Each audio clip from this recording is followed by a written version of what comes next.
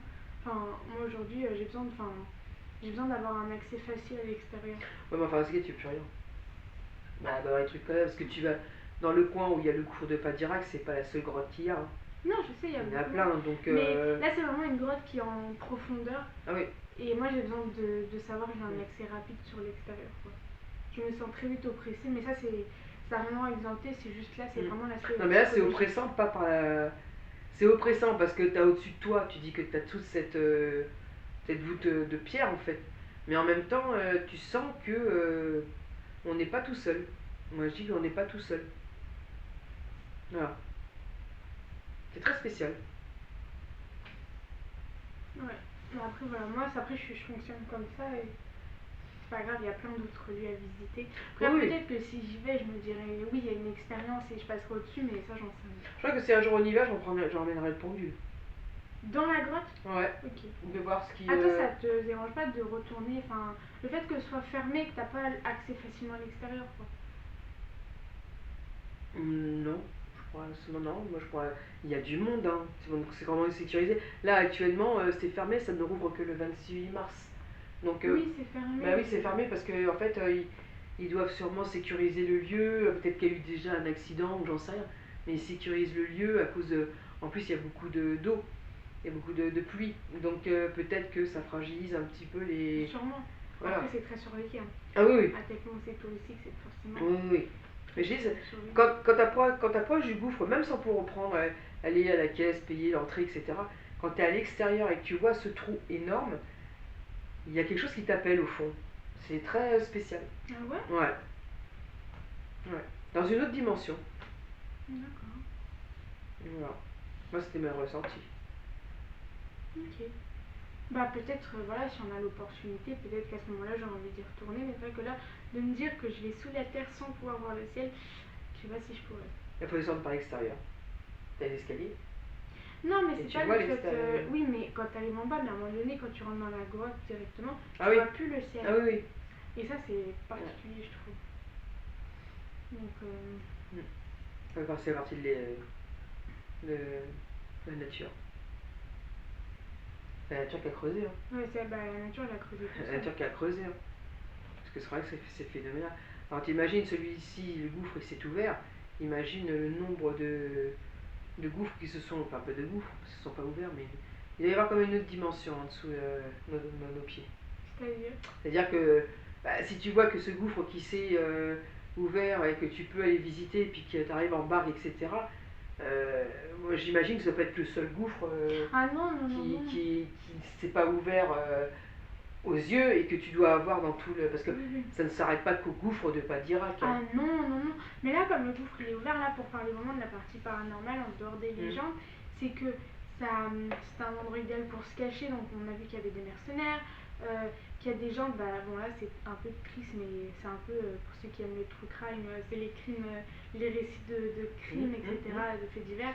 Il y a des gens qui ont caché des cadavres, plus maintenant, hein, parce que c'est touristique, mais plutôt. C'est pour ça que je dis quand t'es dedans, t'as pas besoin d'être seul.